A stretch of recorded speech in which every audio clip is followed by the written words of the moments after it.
அபிஷேகம் தந்து வழி நடத்தும். அக்கினி நெருப்பாயிறங்கி வரும், அபிஷேகம் தந்து வழி நடத்தும்.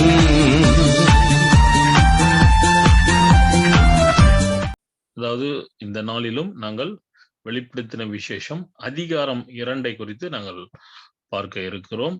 அதிகாரம் 2. உங்களுக்கு இந்த படத்தை பார்த்தா தெரியும்.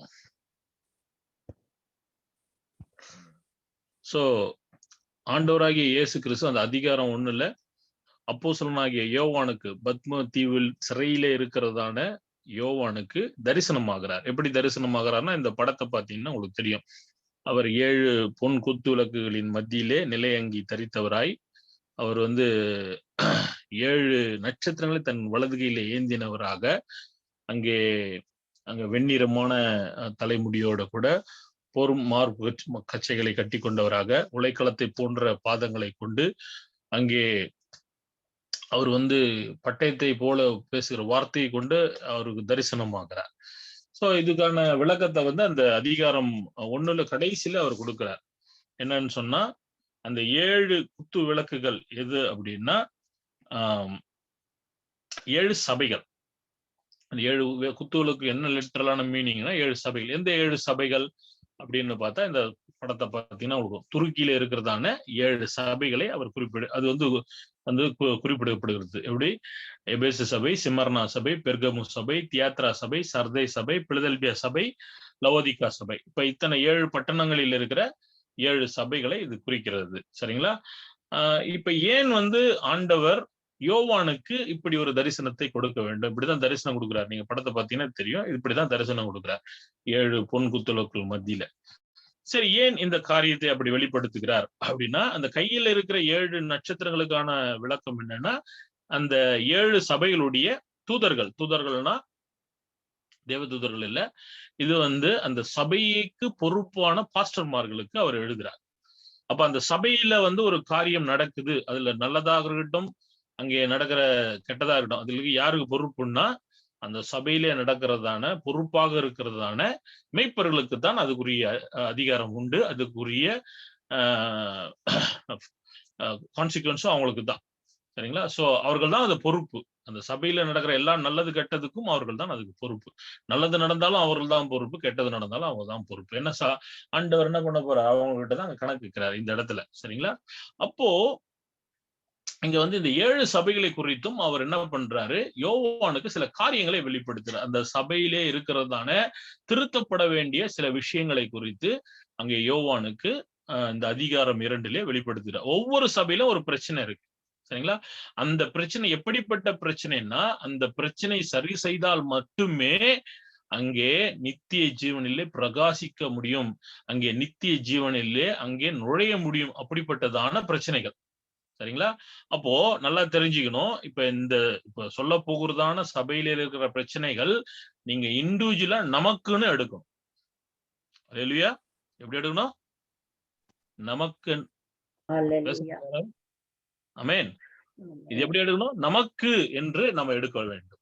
இந்த சொல்ல போகிறதான பிரச்சனைகள், இங்க இந்த சபையிலே சொல்ல போகிறதான பிரச்சனைகள் எங்க வாழ்க்கையில இருக்கிறதா என்று நாங்கள் பார்க்க வேண்டும். அப்படி இருந்தால் அது களையப்பட வேண்டும். ஆமென். ஏன்னு சொன்னா, அப்படி களைந்தால்தான் எங்களுக்கு அங்கே நித்திய ஜீவனுக்குரிய வழிவாசல் திறக்கப்படும் ஆண்டவர் ரொம்ப தெளிவா சொல்லியிருக்கார். ஆமென். அதனால இப்ப வரப்போகிறதான காரியங்களை நம்ம கொஞ்சம் உன்னிப்பாக கவனிக்க வேண்டும். சரிங்களா? நான் வாசிக்கிறேன். அதிகாரம் 2 வசனம் 1. எபேசு சபையின் தூதனுக்கு நீ எழுத வேண்டியது என்னவெனில், 7 நட்சத்திரங்களை தம்முடைய வலது கரத்தில் ஏந்தி கொண்டு 7 பொன் குத்து விளக்குகளின் மத்தியிலே உலாவிக் கொண்டிருக்கிறவர் சொல்லுகிறதாவது. பாருங்க, இந்த ஒவ்வொரு சபைக்கும் ஆண்டவர் சொல்லும் பொழுது, நான் ஆவியானவர் சொல்றேன் அப்படின்னு சொல்லல. தன்னை எப்படி பண்றார் பாருங்க, தன்னை வர்ணிக்கிறார். அவரே வர்ணிக்கிறார். இந்த முதல் எபேசு சபை எப்படி வர்ணிக்கிறாரு? 7 நட்சத்திரங்களை தம்முடைய வலக்கரத்தில் ஏந்தி கொண்டு 7 பொன் குத்துவிளக்குகளின் மத்தியிலே உலாவிக் கொண்டிருக்கிறவர் சொல்லுகிறதாவது அப்படின்னு சொல்றாரு. நீங்க அதை நீங்க அவர் யார் அப்படின்னு பாத்தீங்கன்னா, 1ஆம் அதிகாரத்துல 13ஆம் வசனத்துல வாசிக்கலாம் அவர் யார் அப்படிங்கிறது. சரிங்களா? அப்படியே நீங்க வாசிச்சீங்கன்னா 18ஆம் வசனம் பாருங்க. மரித்தேன், ஆனாலும் இதோ சதா காலங்களும் உயிரோடு இருக்கிறேன். ஆமென். யாரு? கர்த்தராகிய இயேசு கிறிஸ்து. அப்ப கர்த்தராகிய இயேசு கிறிஸ்து அங்கே தரிசனமா வருது. அவர் பார்க்கிறார். அவர் பார்க்கும்போது எப்படி இருக்கிறார்? அவர் செத்தவனை போல விழுந்துடுறாரு. அவர் யாரு? அப்போஸ்தலனாகிய யோவான் அவர் செத்தவனை போல விழுந்தேன் அப்படின்னா அங்கே சொல்லப்படுகிறது. சரிங்களா? பாருங்க. ஓகே, அங்க பாருங்க 17வது வசனத்தை பாருங்க. நான் அவரை கண்டபோது செத்தவனை போல அவருடைய பாதத்தில் விழுந்தேன். அவர் பார்த்தோன்னே விழுந்துடுறாரு. ஏன் பாருங்க, இந்த 12 அப்போஸ்தலர்கள்ல ரொம்பவும் முக்கியமானவர்கள் 3 பேரு. பேதுரு, யாக்கோபு, யோவான். அந்த 3 பேர்ல ரொம்ப முக்கியமானவர் யோவான். அவர் எப்பவுமே இயேசு கிறிஸ்து மார்பில் சாஞ்சிட்டு இருக்கிறவர். அப்படிப்பட்டவர் இப்போ இயேசுவை பார்க்கும்போது எப்படி பண்றாரு? செத்தவனை போல விழுந்துறாரு. ஏன்னா அப்ப பார்த்தது மனுஷகுமாரனா பார்த்தாரு, உயிரோடு இருக்கும் பொழுது, அங்க பூமியில இருக்கிற பொழுது. ஆனால் இப்ப என்ன நடக்கிறது? அங்கே இப்போ தேவகுமாரனாக பரிசுத்த ஆவியின் ரூபத்துல அவங்க இப்ப காட்சி கொடுக்கிறாரு. சரிங்களா? அதனால இப்ப என்னன்றா அவருக்கு ஒரு பயம் வருது. ஐயோ, அப்போ இவ்வளவு நாள் நம்ம எப்படி பார்த்தோம்? நம்ம ஒரு மனுஷகுமாரனாக பார்த்தோம். ஆனால் இப்போ ஒரு தேவனாக நாங்க தரிசிக்கிறோமே அப்படின்ற ஒரு பயப்படுறாரு. சரிங்களா? அதனால அவர் செத்தவனை போல விழுங்குறதை நம்ம பார்க்கிறோம். சரிங்களா? இப்போ பாருங்க. சரி, இப்ப தன்னை எப்படி இன்ட்ரோடியூஸ் பண்றாரு? ஒவ்வொரு சபைக்கும் பாருங்களா, அவர் இன்ட்ரோடியூஸ் பண்ற விதத்தையே பாருங்க. எபேசு சபைக்கு நம்ம பார்த்துட்டோம். நம்ம என்னன்ட்டு 7 பொன் குத்தலுக்கு மத்தியிலே உலாகி கொண்டிருக்கிறவர். அதே நீங்க 8ஆம் வசனத்தை வாசிங்க. அதே 2ஆம் அதிகாரங்கள்ல என்ன பாருங்க, எப்படி சொல்றாரு? நீ எழுத வேண்டியது என்னவெனில், யாருக்கு? சிமர்னா சபைக்கு சொல்றாரு. முந்தினவரும் பிந்தினவரும் மரித்தோரிலிருந்து பிழைத்தவருமான் சொல்லுகிறதாவது அப்படின்னு தன்னை இன்ட்ரோடியூஸ் பண்றாரு. நீங்க ஒவ்வொரு சபைக்கும் பாத்தீங்கன்னா அவர் தன்னை இன்ட்ரோடியூஸ் பண்றதே வித்தியாசமா இருக்கும். நீங்க இதெல்லாம் நம்ம வாசிக்கிறோம். அந்த ஒவ்வொரு சபைக்கும் தன்னை எப்படி அறிமுகப்படுத்துகிறார் என்பதை அங்கே நாங்கள் வாசிக்க வேண்டும். ஏன்னு சொன்னா அது நம்ம ஜெபம் பண்றதுக்கு அவரை மகிமைப்படுத்துறதுக்கு எங்களுக்கு உதவும். நிறைய பேர் ஜெபிக்கும் போது பாருங்க, வெறும் சோத்திரம் சோத்திரம் சோத்திரம் சோத்திராண்டவரே சோத்திராண்டவரே சோத்திராண்டவரே அவ்வளவுதான் ஜெபிக்கிறாங்க. அப்ப எங்களுக்கு என்னென்ன ஜெபிக்கிற போது எங்களுக்கு வசனங்கள் நாங்கள் தெரிஞ்சிருந்தால் இன்னும் ஜெபம் பண்றது ஈஸியா இருக்கு. ஏன் வசனங்களை தெரிஞ்சிருக்கணும்னா அவர் யார், எப்படிப்பட்டவர் என்பதை குறித்து எங்களுக்கு தெரிந்திருக்கிற போது அதை நாங்க சொல்லி ஜெபம் பண்ணுவோம் இல்லையா? இப்ப எப்படி அவர் இரக்கம் உள்ளவர், கிருபை உள்ளவர், அன்பானவர், இதை நம்ம சொல்றோம் இல்லைங்களா? அதுக்கு மேல என்ன பண்றோம்? மற்ற அவருடைய மகிமையின் பிரஸ்தாபத்தை நாங்க சொல்லணும். அவர் எங்களுக்காக மரித்தார், எங்களுக்காக உயிர்த்தெழுந்தார், ஆமென், எங்களுக்காக பிதாவின் வலது பார்சல் என்று எங்களுக்காக வேண்டுதல் செய்கிறார். இப்படிப்பட்ட காரியங்கள்லாம் நாங்க சொல்லி ஜெபம் பண்றோம். அப்ப இந்த வசனங்கள் தான் அவர் எப்படி தன்னை அறிமுகப்படுத்திக் கொள்ளுகிறார் என்று நீங்க பாத்தீங்கன்னா தெரியும். அப்ப அதே மாதிரி நீங்க 12ஆம் வசனம் பாருங்க. அதே 2ஆம் அதிகாரம் பெருகமு சபைக்கு தன்னை எப்படி இன்ட்ரோடியூஸ் பண்றாருன்னு. இருபுறமும் கருக்குள்ள பட்டயத்தை உடையவர் சொல்லுகிறதாவது. அல்லேலூயா. இந்த வசனங்களா நாம சொல்லி ஜெபிக்கணும். இருபுறமும் கருக்குள்ள பட்டயத்தை கொண்டவரே உமக்கு ஸ்தோத்திரம். முந்தினவரும் பிந்தினவரும் மரித்தொழுந்து பிழைத்தவருமானவரே உமக்கு ஸ்தோத்திரம். 7 பொன் குத்தலுக்கு மத்தியிலே உலாவி கொண்டிருக்கிறவரே உமக்கு ஸ்தோத்திரம். 7 நட்சத்திரங்களை தமது வலது கையில ஏந்தி கொண்டிருந்தவரே உமக்கு ஸ்தோத்திரம். ஜெபிக்கணும். இதே 18வது வசனத்தை நீங்க வாசிச்சு பாருங்க. அதே அதிகாரத்தை தியத்ரா சபைக்கு தன்னை அறிமுகப்படுத்துறார். எப்படி எழுதி கொடுத்தாரு பாருங்க. அக்னி ஜுவாலை போன்ற கண்களும் பிரகாசமான வெண்கலம் போன்ற பாதகம் உள்ள தேவகுமாரன் சொல்லுகிறதாவது. அப்ப எப்படி சொல்லணும்? ஆண்டவரே, அக்னி ஜுவாலை போன்ற கண்களும் பிரகாசமான வெண்கலமும் பாதங்களையும் உடைய தேவகுமாரனே உமக்கு ஸ்தோத்திரம் அப்படின்னு நம்ம ஜெபிக்கணும். நம்ம அல்லேலூயா.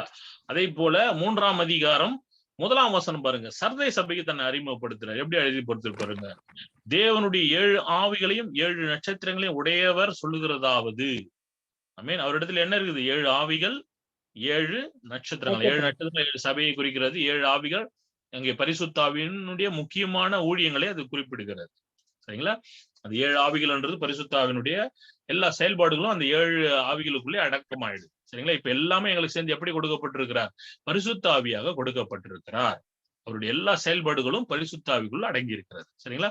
அது 7 ஆவிகள் 7 முக்கியமான செயல்பாடுகள். அதே போல நீங்க 2ஆம் அதிகாரம் 7ஆம் வசனம் பாருங்க. பிலதெல்பியா சபைக்கு தன்னை எப்படி அறிமுகப்படுத்துறாரு? பரிசுத்தம் உள்ளவரும் சத்தியம் உள்ளவரும் தாவீதின் திறவுகோலை உடையவரும் ஒருவரும் பூட்டக்கூடாதபடிக்கு திறக்கிறவரும் ஒருவரும் திறக்க கூடாதபடிக்கு பூட்டுகிறவர். பாருங்க, அவர் என்ன பண்றாரு? அவர் தனது கரத்துல என்ன வச்சிருக்கிறாரு? அவர் அங்கே மரணத்துக்கும் பாதாளத்துக்கும் திறவுகளை உடையவர். நீங்க அது பார்க்கலாம். 1ஆம் அதிகாரம் 18ஆம் வசனத்துல சொல்றாரு பாருங்க. மரித்தேன், ஆனாலும் இதோ சதா காலங்களும் உயிரோடு இருக்கிறேன். ஆமென். நான் மரணத்துக்கும் பாதாளத்துக்கும் உரிய திறவுகளை உடையவராக இருக்கிறேன். மரித்து உயிர் தெழுந்த பிறகு பிசாசுக்குரிய எல்லா அதிகாரங்களும் இயேசுகிட்ட வந்துடுச்சு. ஏன்னா அவர் என்ன பண்ணிட்டாரு? சிலுவையிலே அங்க பிசாசை வெற்றி சிறந்தார். ஆமென். அதனால அவர்கிட்டத்தில் மரணத்துக்கும் பாதாளத்துக்கும் திறவுகோள்கள் இருக்கிறது. சோ அது எப்படி நம்ம ஜெபம் பண்ணோம்? பரிசுத்தம் உள்ளவரும் தாவீதின் திறவுகோலை உடையவரும் ஒருவரும் பூட்டக்கூடாதபடிக்கு திறக்கிறவரும் ஒருவரும் திறக்கக்கூடாதபடிக்கு பூட்டுகிறவரும் ஆகிய தேவனே அப்படி நம்ம ஜெபம் பண்ணணும். அதே போல அதிலே 3ஆம் அதிகாரம் 14வது வசனத்திலே நம்ம பாருங்க, லவோதிகா சபைக்கு தன்னை எழுதுகிறார். எப்படி வெளிப்படுத்துறாரு பாருங்க. உண்மையும் சத்தியம் உள்ள சாட்சியும் தேவனுடைய சிருஷ்டிக்கு ஆதியுமாயிருக்கிற ஆமேன் என்பவர் சொல்லுகிறதாவது. அப்ப ஆமேன் அப்படின்னா யாரு? கர்த்தராகிய இயேசு கிறிஸ்துவை குறிக்கிறது. ஆமென். தேவனுடைய சிருஷ்டிக்கு ஆதியுமா இருக்கிற ஆமேன். ஆதிக்கு அங்க ஆதியில் அவர் எப்படி இருந்தார்? ஆதியிலே வார்த்தையா இருந்தார். அந்த வார்த்தை தேவனிடத்தில் இருந்தது. அந்த வார்த்தை தேவனாய் இருந்தது. அவர் ஆதியிலே தேவனோடு இருந்தார்.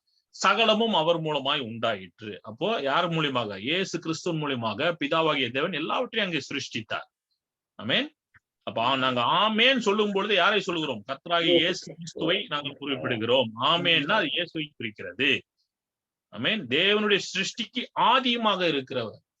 அப்ப சிருஷ்டிப்புக்கு அவரை அன்றி உண்டாக்கப்பட்ட ஒன்றும் அவரே அல்லாமல் உண்டாக்கப்படவில்லை. ஆமென். அப்போ அப்படி அங்கே வருஷம் சொல்ல. இப்ப இதெல்லாம் நம்ம ஏன் தெரிந்து கொள்ள வேண்டும்? நாம் ஜெபம் செய்யும் பொழுது அவர் யார் என்பதை நாங்கள் இந்த வசனங்களை எங்களுக்கு உணர்த்தி காட்டுகிறது. நல்லா தெரியும் அவர் யார் என்பதை நாங்கள் புரிந்து கொள்ள முடிகிறது. அதற்கு இந்த வசனங்களை நன்றாக தியானம் செய்யுங்கள். 2ஆம் அதிகாரம் 1ஆம் வசனம், 2ஆம் அதிகாரம் 10ஆம் வசனம், 2ஆம் அதிகாரம் 12ஆம் வசனம், 2ஆம் அதிகாரம் 18ஆம் வசனம். அதே போல 3ஆம் அதிகாரம் 1 வசனம், 3ஆம் அதிகாரம் 7ஆம் வசனம், 3ஆம் அதிகாரம் 14ஆம் வசனம். சோ நீங்க மொத்தத்தையும் கூட்டினீங்கன்னா 7 வரும்.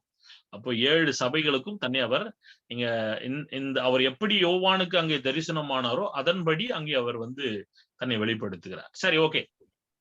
இப்ப எந்தெந்த சபைகளுக்கு அங்க மறுபடியும் அந்த சபைகள் நீங்க படத்துல பாத்தீங்கன்னா தெரியும். எபேசு சபை, சிமர்னா சபை, பெர்கமு சபை, தியாத்ரா சபை, சர்தை சபை, பிளதல் சபை, லவோதிகா சபை. சரி, இப்ப முதலாவது நம்ம எபேசு சபை பார்ப்போம். முதலாவது அவர் எபேசு சபைக்கு தான் அவர் சொல்றாரு. எபேசு சபையின் தூதனுக்கு நீ எழுத வேண்டியது என்னவெனில் அப்படின்றது அங்க ஆரம்பிக்கிறார். சரிங்களா? அது சபையை குறிச்சு நம்ம பார்ப்போம் என்ன பத்தி சொல்றாரு எபேசு சபையை குறிச்சு.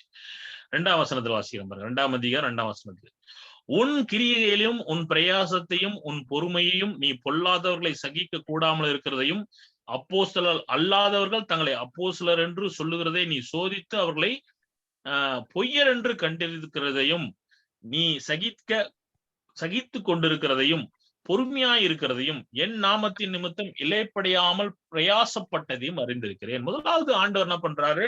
அந்த சபையினுடைய அவங்க எப்படிலாம் ஆண்டவருக்காக பிரயாசப்பட்டார்கள் என்பதை அங்க விவரிக்கிறார். முதலாவது, உன் கிரிகை நீ எனக்காக உன்னுடைய கிரிகை என்ன, உன் பிரயாசம் என்ன, உன் பொறுமை என்ன.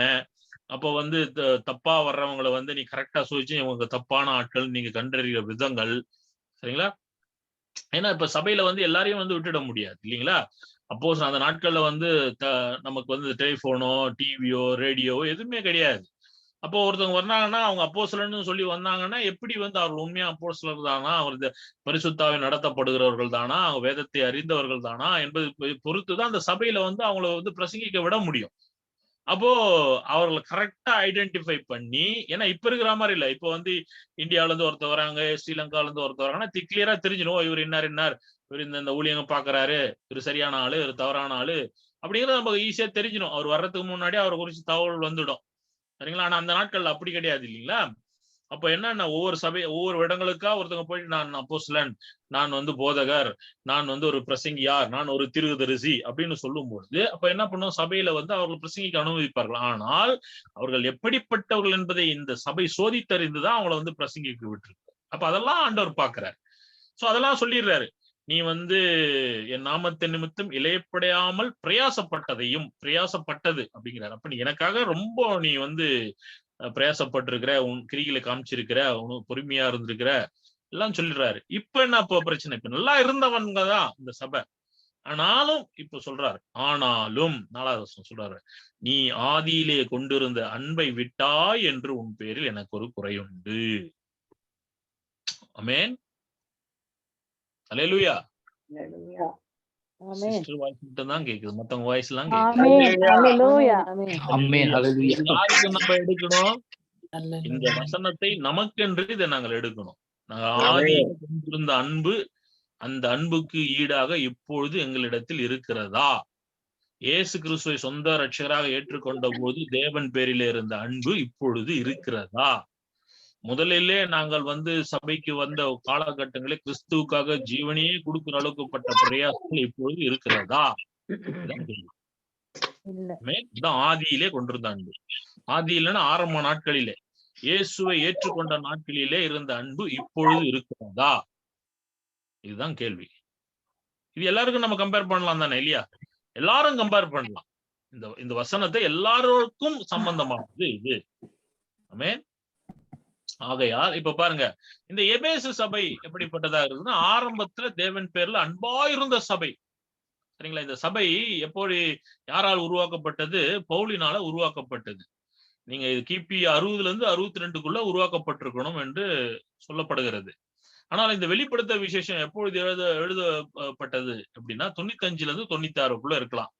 கிட்டத்தட்ட 34, 35 ஆண்டுகளுக்கு பிறகு இது நடக்குது. இந்த சபை கட்டப்பட்டத்திலிருந்து ஒரு 30 to 35 வருஷத்துக்கு பிறகு இந்த நிருபம் வெளிப்படுத்த விஷயம் எழுதப்படுகிறது. அப்போ 30 வருஷத்துக்கு முன்னாடி எப்படி இருந்தது, இந்த சபை ஆரம்பிக்கப்பட்ட போது இந்த சபை எப்படி இருந்தது அப்படிங்கிறத நம்ம எபேசியர் 1ஆம் அதிகாரம், பவுல் அப்போஸ்தலனாகிய பவுல் எபேசு சபைக்கு எழுதின நிருபம் 1ஆம் அதிகாரம் 15ஆம் வசனத்துல நம்ம வாசிக்கலாம். பவுல் எழுதுறாரு பாருங்க, கர்த்தராகிய இயேசுவின் மேலுள்ள உங்கள் விசுவாசத்தையும் பரிசுத்தவான்கள் எல்லாரும் மேலும் உள்ள உங்கள் அன்பை குறித்தும் நான் கேள்விப்பட்டு இடைவிடாமல் உங்களுக்காக ஸ்தோத்திரம் பண்ணி என் ஜபங்களிலே உங்களை நினைத்து தேவனை வேண்டிக் கொள்ளுகிறேன் அப்படிங்கிறார். அப்போ ஆரம்ப காலகட்டம் சபை ஆரம்பிக்கப்பட்ட புதுசுல இவங்க எப்படி இருந்தாங்கன்னா, இயேசு மேல இருந்த விசுவாசம் என்ன, பரிசுத்தவான்கள் மேல இருந்த அன்பு என்ன, அதை பார்த்து இவரே அதுக்காக ஜெபிக்கிறாரு. ஆண்டவரே, இப்ப பாருங்க, விசேஷமா நம்ம பிள்ளைகள் ஏதாவது ஒரு காரியத்துல டேலண்டா இருந்தா நம்ம என்ன பண்ணுவோம்? ஆண்டவருக்கு நன்றி சொல்லுவோம். ஆண்டவரே, என் பிள்ளைக்கு ஞானத்தை கொடுத்தீங்க. ஆண்டவரே, என் பிள்ளைக்கு நல்ல கீபோர்டு வாசிக்கிற திறமையை கொடுத்தீங்க.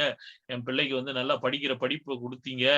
என் பிள்ளைக்கு நல்லா பாடுற திறமையை கொடுத்துருக்கீங்க.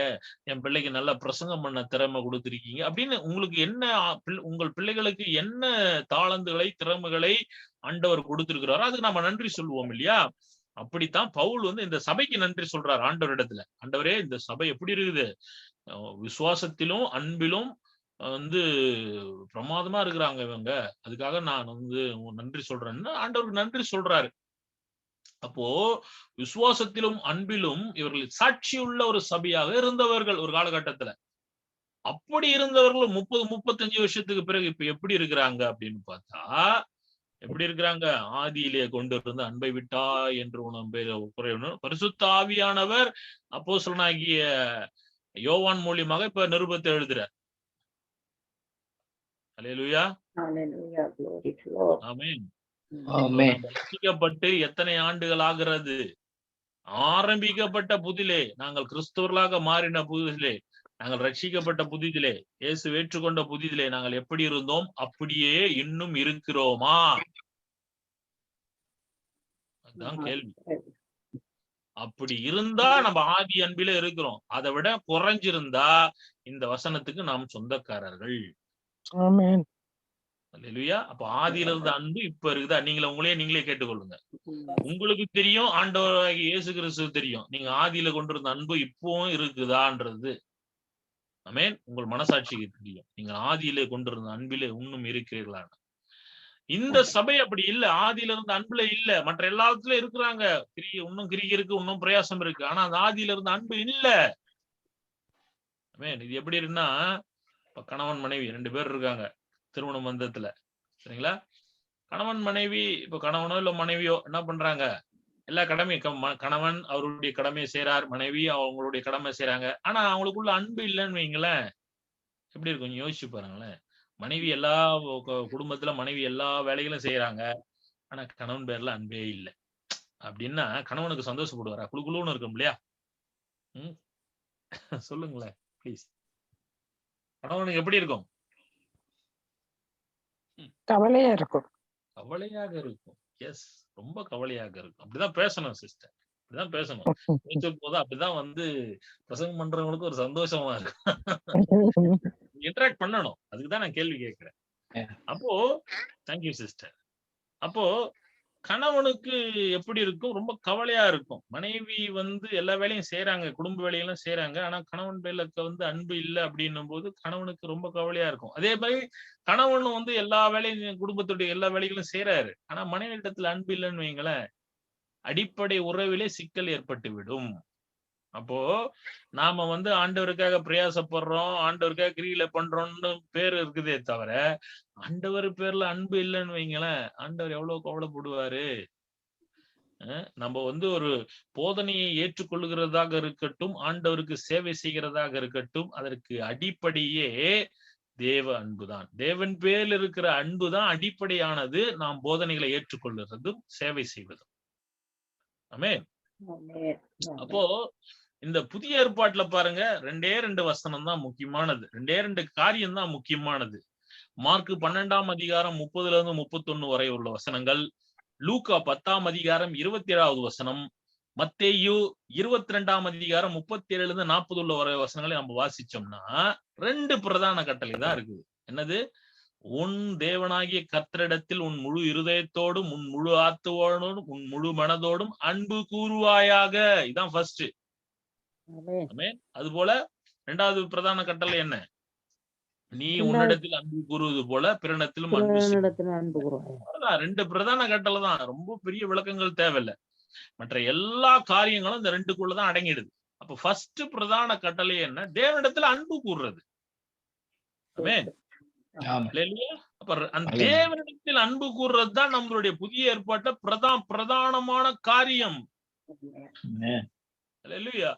அப்போ பிரதானமான காரியத்துல இருந்து நாம் விலகுகிற பொழுது அங்கே ஆண்டவர் எச்சரிப்பின் சத்தத்தை கொடுக்கிறார். நீ ஆதியிலே கொண்டிருந்த அன்பை கொண்டிருக்கிறாயா? அல்லேலூயா. ஈவன் பாருங்க, மத்தேயு 10ஆம் அதிகாரம் 37வது வசனத்துல வாசித்து பாருங்கள். அங்கே சொல்கிறார், தகப்பனையாவது தாயையாவது மகனையாவது மகளையாவது என்னிலும் அதிகமாய் நேசிக்கிறவன் எனக்கு பாத்திரன் அல்ல. ஆமென். சொல்றாரு, நீ அப்பாவையாவது அம்மாவையாவது மகனையாவது மகளையாவது என்னை விட அதிகமா நேசிச்சா நீ எனக்கு பாத்திரன் அல்ல. ஆண்டவர் குடும்பத்துக்குள்ள இருக்கிற அன்பை செலுத்துறதுலயே கொஞ்சம் ஜெலஸ் இருக்கிற ஆண்டவர். அவருக்கு ஃபர்ஸ்ட் பிரியாரிட்டி கொடுத்து விடணும்.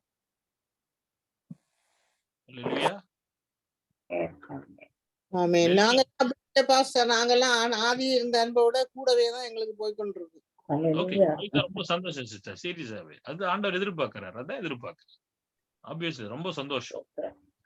ஆதியில இருந்த அன்பை விட இன்னும் கூடுதல போனா சந்தோஷம். ஆனா இந்த எச்சரிப்பின் சத்தம் யாரு தெரியாம தான் இருந்தோம். ஆதியில என்ன அன்புன்னு தெரியாம தான் இருந்தோம். இப்பதான் அன்பு கூடிக்கொண்டு போது ஆண்டவரோட பயணம் பண்றோம். இன்னும் அதிகமா இருக்கிற நாட்களோட அதிகமாக கொண்டே செல்ல வேண்டும். அதுதான் ஆண்டவர் எதிர்பார்க்கிறார். அவருக்கு ஃபர்ஸ்ட் இம்பார்ட்டன்ட். அவருக்கு அவ்வளவுதான். ரொம்ப சிம்பிள்.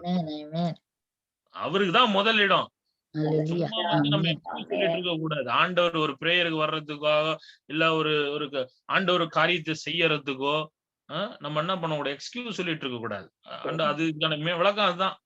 புருஷனையாவது பொண்டாட்டியாவது குடியாவது மகளையாவது சாட்டாத அப்படின்ற அவ்வளவுதான். அல்லேலூயா. என்ன சொல்லிட்டாரு, என்னை விட அவங்க மேல அன்பு வச்சா நீ எனக்கு பாத்திரம் இல்ல. ஃபர்ஸ்ட் என் வேலை, நான் என்ன நேசிக்கிறேன்னா எனக்கு முதல் இடம் கொடு. அவ்வளவுதான். ஆமென். அதான் ஆண்டவர் எதிர்பார்க்கிறது முதலாவது. சரிங்களா? அவங்க கோபிச்சிட்டா எரிச்சல் உள்ள தேவன் தானே. என்ன சிஸ்டர்? அவங்க பிரச்சனை கொடுப்பாங்களே. சொல்லணும். என்ன சொல்லணும்? என்ன, அதாவது ஒரு மனைவியாக என் மேல் அன்பு கூறுறதோட முதல்ல ஆண்டவர் மேல் அன்பு கூறுங்க நீங்களும் சொல்லணும் தானே. ஆமென். விளங்குதுங்களா? அவருக்கு நீங்க அதை சொல்லாம இருந்தீங்கன்னா அது அவரு வந்து உங்க மேல மட்டும் அன்பு வச்சுட்டு இருப்பாரே. விளங்குதுங்களா? நீங்க இப்ப ஆண்டவர் மேல ஃபர்ஸ்ட் ப்ரையாரிட்டி கொடுக்கணும்னா அவரும் வந்து ஆண்டவர் ஃபர்ஸ்ட் ப்ரையாரிட்டி கொடுக்கணும். ஆமென். அந்த பாயிண்ட் அவருக்கு நீங்க சொல்லணும் இல்லையா? அப்படின்னும் போது உங்களை எப்படி கோச்சிப்பாரு? அவங்களுக்கு இப்படியான கூட்டங்கள் இல்லையே, அதான். அதுதான் சொல்லணும் நாங்க சிஸ்டர். சொல்லி கொடுக்கணும். இப்ப தடிக்க இப்ப என்ன சொல்றேன், இப்ப நான் அந்த நாட்கள்ல தான் கூட்டங்கள் இல்லை. இப்ப என்ன வீட்டுல இருந்தபடியே ஜூம்ல வர்றது எவ்வளவு இலகுவா இருக்குது எங்களுக்கு. அப்ப ஒரு அதானே. கூட்டத்துக்கு போறதுன்றது எவ்வளவு கஷ்டம் சொல்றேன் நான். எவ்வளவு ஆமா. இடங்களுக்கு போகணும் கொள்ளணும், லிட்டரலா போயிட்டு உண்மையான தெரிஞ்சு அப்படி இருந்த போதுதான் நிறைய பக்தி விருத்தி அடைஞ்சதுதான் சொல்றேன். இப்ப ஆமென். கொஞ்சம் குறைவாதான் இருக்குது. Yeah. ஏன்னா நிறைய ஜப கூட்டங்கள்ல வந்து உண்மையா லிசன் பண்றாங்களான்னே கூட தெரிய மாட்டேங்குது. Yeah.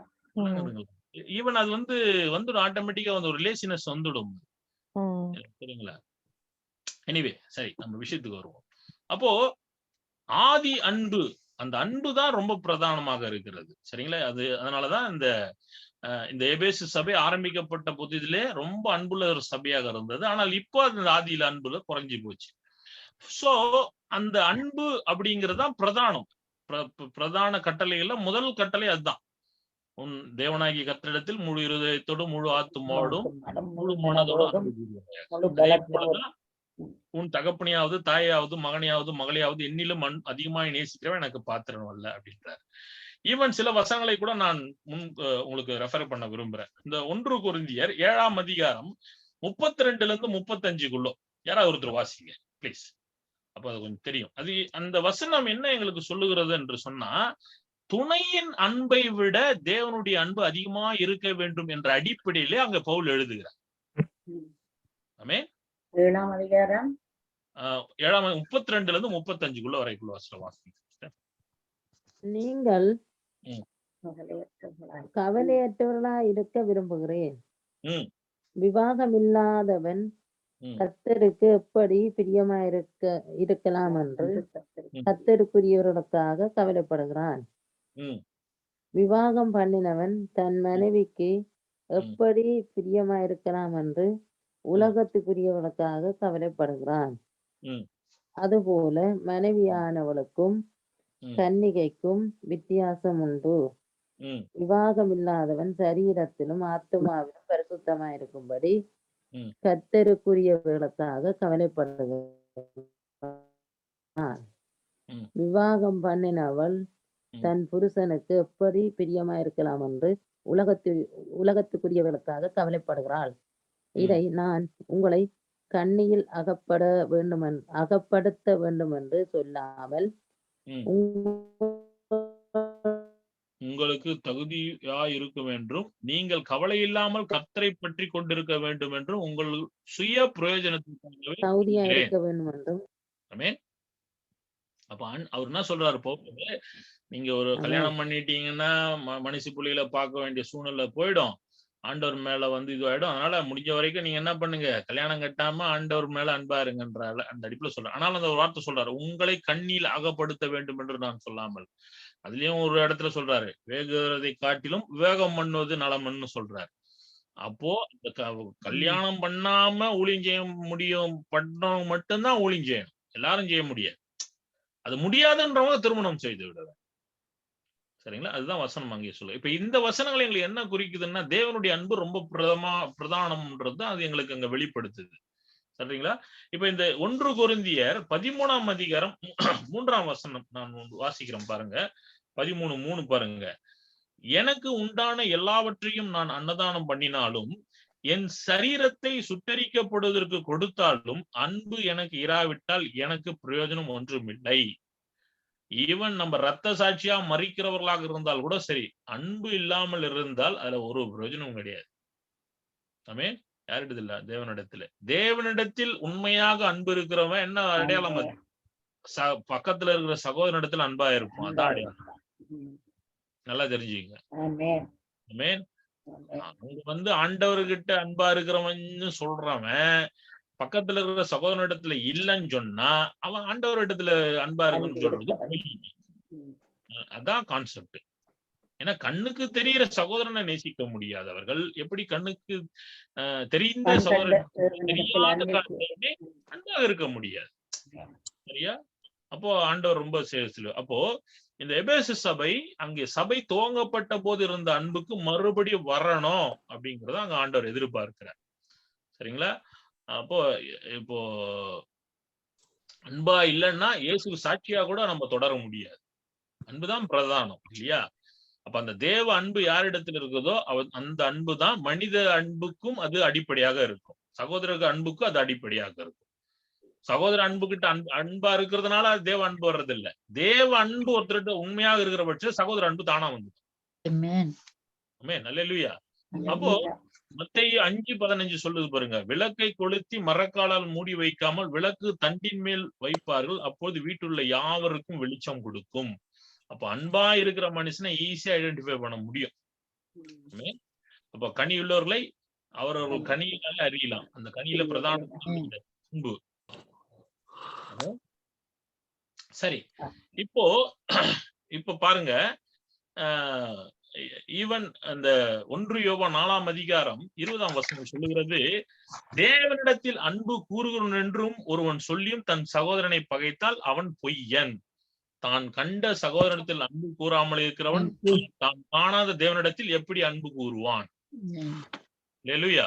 சோ அதனை வச்சு ஈஸியா கண்டுபிடிச்சிடலாம். சகோதரனிடத்துல ஒருத்தன் அன்பா இல்லைன்னா என்ன அர்த்தம்? அவன் உண்மையிலேயே தேவனிடத்தில் அன்பா இல்லைன்னு அர்த்தம். சொல்லிப்பாங்கடா, ஐயோ நான் ஆண்டவர் உயிருக்குயிரா நேசிக்கிறேன். உயிருக்குயிரா நேசிக்கிறேன்னா என்ன அர்த்தம்? கண்ணில் காணுகிற சகோதரிடத்தில் அன்பா இருப்பாரு. அப்போ அதே போல யோவான் 3:16 பாருங்க, தேவன் தம்முடைய குமாரனை விசுவாசிக்கிறவன் எவனும் அவன் விட்டு போகாமல் நித்திய ஜீவன் அடையும்படிக்கு அவரை தந்தொருளி இவ்வளவாய் உலகத்தில் அன்பு கூர்ந்தார். அவர் அன்பு கூர்ந்துட்டாரு. தேவன் எப்படி எங்களிடத்தில் அன்பு கூர்ந்திருக்கிறார்? தன்னுடைய ஒரே பேரான குமாரனை கொடுத்து அன்பு கூர்ந்திருக்கிறார். நம்ம பிரதி உபகாரம் தான் செய்யறோம், வேற ஒண்ணுமே இல்ல. அவர் ஏற்கனவே காட்டிட்டார் அன்பு. கொடுக்கப்பட்டது. ஓகே, யாரோட சத்தம் வருது. ஓகே, குமாரன் எங்களுக்காக ஒப்பு கொடுக்கப்பட்டதுதான் தேவனுடைய அன்பு வெளிப்பட்டதுக்கும் பெரிய ஆதாரம். அதனாலதான் ஆண்டவர் எங்களிடத்துல இப்ப என்ன எதிர்பார்க்கிறார்? அன்பா இருக்கும்படிக்கு எதிர்பார்க்கிறார். சிஸ்டர்ஸ் யாருல ஒரு கரகரன்னு சத்தம் வருது.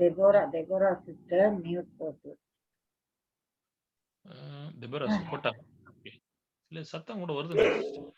இந்தியால இருந்து டெபோரா சிஸ்டர் மியூட் போடுங்கம்மா. நான் போட எடுக்குவா போல. டெபோரா சிஸ்டர் மியூட் போடுங்கம்மா.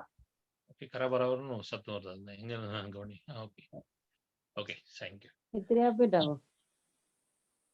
ஓகே ஓகே, இல்ல பாப்பா ஹோஸ்ட் வச்சு போட முடியும்னா போட முடியும். உங்களை எல்லாருக்கும் போட்டுருக்கோம். ஒருக்க ட்ரை பண்ணுங்க. டெபோராமா ஒருக்க மியூட் போடுங்கம்மா. நாய்க்குள்ள சரியா வரல. டெபோரா ராயேஸ்வரி சிஸ்டர் இருங்க சிஸ்டர், நான் போட்டு போறேன். மியூட் வருதா? நான் போட்டாலும் அவ திருப்பி அன்மியூட் பண்றா தெரியாம. அப்படியா? போட்டிருக்கிறேன். அன்மியூட் பண்ணாம இருங்கம்மா. திருப்பியும் அன்மியூட் பண்ணி இருக்கிறேன். ஓகே ஓகே சிஸ்டர், பிளாக் ஆயிடுச்சா? சரி, இது ஆயிடுச்சு. ஓகே, நாய்க்குள்ளைக்கு. சரி, இப்போ கிளியர். சோ இப்ப ஆண்டவர் என்ன எதிர்பார்க்கிறார்? அங்க மறுபடியும் நாங்க அந்த ரெவலேஷனுக்கு போவோம். இப்ப அந்த எபேசு சபைக்கு என்ன இருந்தது? எபேசு சபை ஆதியிலே அன்பா இருந்த சபை. இப்ப ஆதி அன்பிலிருந்து அவர்கள் விலகி விட்டிருந்தார்கள். அது ஆண்டவர் எச்சரிக்கை கொடுக்கிறாரு. ஆகையால் நீ என்ன நிலைமையிலிருந்து விழுந்தா என்பதை நினைத்து மனம் திரும்பி ஆதியில் செய்த கிரிகைகளை செய்வாயாக. ஆமென். ரட்சிக்கப்பட்ட புதுசுல நம்ம ஆண்டவருக்காக என்னென்ன கிரிகளை செய்தோமோ அந்த அன்பின் நிமித்தம் அதை மறுபடியும் அங்க செய்ய சொல்றாரு ஆண்டவர். இல்லாவிட்டால் நான் சீக்கிரமாய் உன்னிடத்தில் நீ மனம் திரும்பாத பட்சத்தில் உன் விளக்கு தண்டை அதனின்று நீக்கி விடுவேன். ஊழியத்தை பறிச்சுக்கோன்னு சொல்றாரு. இந்த சபையினுடைய அங்க பாருங்க, அந்த தூதனுக்கு யார் அந்த சபைக்கு பொறுப்பானவர் சொல்றாரு, இந்த சபை உன்னால் தான் நடத்தப்படுகிறது. இங்க இது ஆரம்பத்துல யார் நடத்த? பவுல் நடத்தினாரு. பவுலுக்கு பிறகு தீமோத்தேயு நடத்தினாரு. சரிங்களா? பொறுப்பா இருந்தெல்லாம் நடத்தினாங்க. அப்போ அதுக்கு பிறகு இப்ப இந்த 90ல எல்லாம் யார் நடத்தினாங்கன்னு தெரியல. அந்த பொறுப்பானவர்களுக்கு அங்க ஆண்டவர் எழுதுகிறார். அப்ப அந்த சபை மறுபடியுமாக தேவனுடைய ஆதி அன்புக்கு திரும்பி அந்த ஆதியில செய்த கிரிகளை மறுபடியுமா செய்யணும் அப்படின்னுட்டு அந்த காரியத்தை சொல்றாரு. இல்லைன்னா இந்த உன்னுடைய ஊழியத்தை நான் பறித்துக் கொள்வேன், உன் விளக்கு தண்டை அதனென்று நீக்கி விடுவேன் அப்படிங்கறத அவன் ஆண்டவர் சொல்றாரு. சரிங்களா? அதனால ஆண்டவர் சொல்லுகிற போது மனம் திரும்பலன்னு சொன்னா ஆண்டவர் அங்க என்னது சிக்ஷைகளை உண்டு பண்ணுவார். சரிங்களா? சோதனை அல்ல, சிக்ஷை. அப்ப அந்த சிக்ஷை எங்க மனம் திரும்புகிற பட்சத்திலே அது எங்களுக்கு அது ஆசீர்வாதமாக இருக்கும். சரிங்களா? ஆண்டவரிடத்துல நம்ம எந்த ஒரு காரியத்திலையும் மன்னிப்பு கேட்டு மனம் திரும்பிட்டோம்னா ஆண்டவரிடத்துல மன்னிப்பு உண்டு, அதற்குரிய ஆசீர்வாதங்களும் உண்டு. ஆமென். அப்போ இந்த சபை அப்படி மறுபடியும் திரும்பணும் ஆதி அன்புக்கு என்பதுதான் அவருடைய இதுவா இருக்கு. நான் வெறுக்கிற நிக்கோலஸ்தாய் மதஸ்தரின் கிரிகளும் நீயும் வெறுக்கிறாய், அது உன்னிடத்தில் உண்டு. மத்த மதத்துல இருக்கிற காரியங்கள்லாம் இந்த இடத்துல இருக்கிறது நிக்கோலாய்ஸ். அப்போ வேற ஒரு மதத்துல இருக்கிற செயல்பாடுகள்லாம் இந்த சபை வெறுக்கிற ஒரு சபையாக இருக்கிறது. சரிங்களா? அப்போ ஆவியானவர் சபைகளுக்கு சொல்லுகிறது. ஆண்டவர் பாருங்க, அந்த சபை செய்கிற நல்ல விஷயத்தை ஆண்டவர் சுட்டி காட்டுறாரு. எல்லா நல்ல விஷயத்தையும் சொல்றாரு. நீ அந்த நிக்கோலஸ் மற்ற மதத்தினுடைய கிரிகளை நீ வெறுக்கிற, உன் கிரிகள் எனக்கு தெரியும், உன் பிரயாசம் எனக்கு தெரியும், உன் பொறுமை எனக்கு தெரியும், அப்போஸ்தலர் அல்லாதவர்கள் அப்போஸ்தலர் சொல்றத நீ சோதித்து அறிகிற, அதுவும் தெரியும், நீ சகிக்க கூடாமல் இருக்கிறது தெரியும், என் நாமத்தின் நிமித்தம் இளையப்படையாமல் இருக்கிறது தெரியும், என் நாமத்தின் நிமித்தம் நீ பிரயாசப்பட்டது எனக்கு தெரியும். அதெல்லாம் நல்ல பாயிண்ட் எல்லாம் ஆண்டவர் சொல்றாரு. சரிங்களா? ஆண்டவர் எல்லாவற்றையும் கவனித்து கொண்டு இருக்கிற தெய்வம். சில பேர் வெறும் குற்றச்சாட்டுக்கு மட்டும் தான் வைப்பாங்க, நீ இதை பண்ற அதை பண்றன்ட்டு. ஆனா ஆண்டவர் பாருங்க, நல்லது எல்லாத்தையும் சொல்றாரு. சொல்லிட்டு நீ இந்த தப்புல இருக்கிற, நீ மனம் திரும்பு அப்படின்ற. ஆமென். அப்போ அப்படி செய்தால் இந்த 7 சபைகளை நீங்க பாத்தீங்கன்னா, நம்ம முதல்ல பார்த்தோம் இல்லையா, ஒவ்வொரு சபைக்கும் எப்படி அறிமுகப்படுத்துறார் தன்னை அப்படின்னு பார்த்தோம். அதே போல ஒவ்வொரு சபையும் அங்கே மனம் திரும்புகிற போது அங்கே நித்திய ஜீவன்ல அவருக்குரிய அங்கே பலன் என்ன அப்படிங்கறதையும் சொல்றாரு. உதாரணத்துக்கு இந்த சபை சொல்றாரு பாருங்க, ஆவியானவர் சபைகளுக்கு சொல்லுகிறதை காதுள்ளவன் கேட்க கடவன், ஜெயங்கொள்ளுகிறவன் எவனோ அவனுக்கு தேவனுடைய பரதேசின் மத்தியிலே ஜீவ விருட்சத்தின் கனியை புசிக்கு குடிப்பேன் என்று எழுது. அப்ப என்ன கொடுக்கிறார் ஆண்டவர்? யாரு ஜெயங்கொள்ளுகிறவர்கள்? ஜெயங்கொள்ளுகிறவர்கள் யாருன்னு சொன்னா பரலோகத்துக்குள்ள நுழைகிறவர்கள் தான் ஜெயங்கொள்ளுகிறவர்கள். அவர்கள் என்ன? உலகத்தை ஜெயம் கொண்டவர்கள், பாவத்தை ஜெயம் கொண்டவர்கள், பிசாசின் வல்லமைக்கு ஜெயம் கொண்டவர்கள். ஆமென். இப்படி இந்த காரியத்திலே அவர் சொல்லுகிறதான அந்த ஆண்டவர் வேணான்னு சொல்ற காரியத்திலே ஜெயம் கொள்ளுகிறவர்கள். ஓகே. அப்ப ஆதி அன்புக்கு திரும்பினவர்கள் தான் அந்த ஜெயம் கொண்டவர்கள். அப்ப அப்படி கொண்டவர்கள் என்ன பண்றாரு? அங்கே பரலோகத்துல என்ன பண்றாரு? ஜீவ விருட்சகத்தின் கனியை கொடுக்கிறார். இது இந்த ஜீவ விருட்சத்தின் கனி எங்க நாங்க பார்த்தோம்? ஆதியாகமத்துல பார்க்கலாம். ஆதியாகமத்துல ஆண்டவர் என்ன பண்றாரு? இதை புசிக்க கூடாதுன்னு சொன்ன கனியை அவர்கள் புசித்து விடுகிறார்கள். ஆதாமும் ஏவாளும். அது என்ன கனி? யாருக்காவது தெரியுமா அது என்ன கனின்ட்டு? அறியத்தக்கதான கனி. சரிங்களா? அது சாப்பிட்டா நல்லது கெட்டது தெரிஞ்சிடும். அப்போ பிரமாணத்தை மீறி ஆண்டவருடைய கட்டளையை மீறி அதை சாப்பிட்டபடினால பாவம் பிரவேசித்தது. ஆனா அந்த தோட்டத்துல, ஏதேன் தோட்டத்துல என்ன இருந்தது? ஜீவ விருட்சத்தின் கனி இருந்தது. அவர்கள் அது வரைக்கும் அவங்க புசிக்கவே இல்லை. சரிங்களா? அப்ப அது வரைக்கும் அந்த புசிக்காத கனி பாவம் செய்த பிறகு அதை சாப்பிட்டு விடுவார்களோ என்று கருதிதான் ஆண்டவர் என்ன பண்றாரு? ஏதேன் தோட்டத்திலிருந்து அவர்களை துரத்தி விடுகிறார். ஜீவ விருட்சத்தின் அதை சாப்பிட்டா உயிரோடு இருக்கிறாங்க என்றென்றைக்கும். அப்படி இருக்க கூடாது. ஏன்னா பாவம் வந்துடுச்சு. ஒரு இதுவா ஒரு ஃபன்னா ஒரு ஸ்டோரி சொல்லுவாங்க. ஒருத்தன் ஆண்டவர்கிட்ட வரம் கேட்டானா. என்ன வரன்ட்டு? பூமியில இருக்கும்போது, ஆண்டவரே எனக்கு சாகா வரம் கொடுங்க அப்படின்னு கேட்டானா. ஆண்டவர் ஒரு வாட்டி கேட்டா. சும்மா ஒரு ஃபண்ணுக்கு தான் இந்த கதை. மறுபடியும் நல்லா யோசிச்சுக்கினாரா. இல்ல நான் யோசிச்சுட்டேன். என்ன வேணும்? சாகா வரம். சரி ஓகேன்ட்டாரான். அப்போ இவன் என்னாச்சான்? வயசு அப்போ 20 வயசுல கேட்டிருக்கிறான். அப்ப 20 ஆச்சு, 30 ஆச்சு, 40 ஆச்சு, 50 ஆச்சு, 60 ஆச்சு. மெல்ல மெல்ல முதுமை வந்தது. மெல்ல மெல்ல முதுமை வருது, வியாதி வருது, பலவீனப்பட்டு போறான், படுத்த படுக்கையாடுறான். ஆனா அவன் என்ன கேட்டுட்டான்? அவன் சாகா வரம். இப்ப படுத்த படுக்கையா இருக்கான் பாருங்க. நீங்க சாக கிடக்குற அளவுக்கு படுத்த படுக்கையா இருக்கான்னு அவன் என்ன கேட்பாங்க பொதுவா? ஆண்டவரே நான் என்ன எப்ப நான் எடுத்து கொள்ள போறேன், எப்ப எனக்கு மரணம் வரும், நான் எப்ப சாக போறேன், எப்போ உம்மிடத்துல வரப்போறோம் அப்படிதான் கேட்பாங்க. ஏன்னா அந்தவருடைய வேதனையை அனுபவிக்க விரும்ப மாட்டார். ஆனா அவன் என்ன கேட்டுட்டான்? சாகா வரம் கேட்டுட்டான். சரிங்களா? அப்ப இது ஒரு காமெடி தான். ஆனால் அது எப்படி அப்படி உண்மையாகவே அவன் சாகாமல் இருந்து வேதனைப்பட்டு கொண்டிருந்தால் எவ்வளவு ஒரு ஒரு வருத்தக்குரிய வருஷமோ அந்த வருத்தக்குரிய விஷயம் தான் அங்கே ஆதாம் ஏவாள் வந்து ஏதேன் தோட்டத்துல ஜீவ விருட்சத்தின் கனியை புசித்திருந்தாலும் அந்த ஒரு வருத்தமான விஷயம் தான் ஏற்பட்டிருக்கும். ஏன்னா பாவத்தோடயே அவன் என்றென்றைக்கும் அறியாமல் இருந்தான்னா ரொம்ப வேதனை. சாபத்தோடயே இருந்திருப்பான், பாவத்தோடயே இருந்திருப்பான், விளங்குதுங்களா, வியாதியோடயே இருந்திருப்பான். அப்ப அதெல்லாம் இருக்கக்கூடாதுன்னு தான் ஆண்டவர் என்ன பண்ணிடுறாரு, அங்க ஏதேன் தோட்டத்திலிருந்து அங்கே வந்து சுடரொளி வீசுகிற பட்டயத்தை கொண்டு தேவதூதர்களை கொண்டு விரட்டி விட்டுறாரு. ஆனா அந்த கனியை இப்ப கொடுக்குறன்றாரு. அல்லேலூயா. ஜீவ விருட்சத்தின் கனி, அதை சாப்பிட்டா என்றென்றைக்கு உயிரோடு இருப்பார். ஆமென். அப்ப நாங்க வந்து பரதேசிக்கு அங்க போகிற பொழுது அங்க என்ன சாப்பிட போகிறோம்? ஜீவ விருட்சத்தின் கனி. பரலோகத்துக்கு நுழையும் போது இது எல்லாரும் கிடைக்கும். அது மாதிரி ஒவ்வொருத்தருக்கும் அங்க நீங்க வாசிங்கன்னா அங்க பரலோகத்துல என்ன கொடுக்கப்பட போகிறது என்ற காரியங்கள் எல்லாம் செய்ய போகிறார் காரியம் எல்லாம் அங்க சொல்லப்பட்டிருக்கு. ஆமென். சோ இன்றைக்கு இதோட நிப்பாட்டி கொள்வோம். சோ அடுத்த வாரத்துல இன்னும் டீப்பா அடுத்தடுத்த சபையில குறிச்சு பார்ப்போம். இந்த இப்போ எபேசு சபை ஆண்டவர் என்ன எதிர்பார்க்கிறார்? ஆதி அன்பில திரும்பணும்னு எதிர்பார்க்கிறார். அப்படி அவங்க மனம் திரும்பி மறுபடியும் திரும்பினாங்கன்னா அங்கே வந்து பரதேசில வந்து ஜீவவிருட்சத்தின் கனி. திரும்பலன்னா என்ன சொல்றாரு? அங்க திரும்பவில்லை என்று சொன்னால் அங்கே ஊழியம் எடுக்கப்பட்டு போகும். ஆப்வியஸ்லி அவங்க போக முடியாது. ஆமென். அதனால இன்றைக்கு எல்லாருக்குமான எச்சரிப்பு சத்தம் தான் இந்த 22 பேருக்கும். ஆதியிலே கொண்டிருந்த கிரிகளை நாம் மறுபடியும் செய்ய வேண்டும். ஆதி அன்புக்கு திரும்ப வேண்டும். நீங்க ஆதி அன்பை விட அதிகமா இருந்தீங்கன்னா ரொம்ப சந்தோஷம். நான் இப்ப சொல்றது ஆதி அன்பை விட குறைந்து போனவர்களுக்கு தேவன் பேசுறான். எல்லாரிடத்திலும் பரிசுத்த ஆவியானவர் உங்களுக்குள்ளே இருக்கிற பரிசுத்த ஆவியான அது உங்களுக்கு வந்து இப்ப பேசி கொண்டிருப்பார். நான் எந்த நிலையில நீங்க இருக்கிறீங்கன்னு. ஆமென். அல்லேலூயா. ஆமென். இன்றைக்கு இதோட போறோம். நம்ம 7 வசனங்கள் தான். ஆமென். கர்த்தர் தாமே உங்கள் யாவரையும் ஆசீர்வதிப்பார். யாராவது ஒருத்தர் ஜெபம் பண்ணுங்க ப்ளீஸ். இன்றைக்கு உண்மையா ஆண்டவர் என்னோடு கூட பேசினார் என்று உண்மையா ஜெபிக்கணும் நீங்க. சரிங்களா? ஆண்டவர் என்னோட உண்மையா பேசினாருங்க அப்படின்னு ஜெபம் பண்ணுங்க ப்ளீஸ்.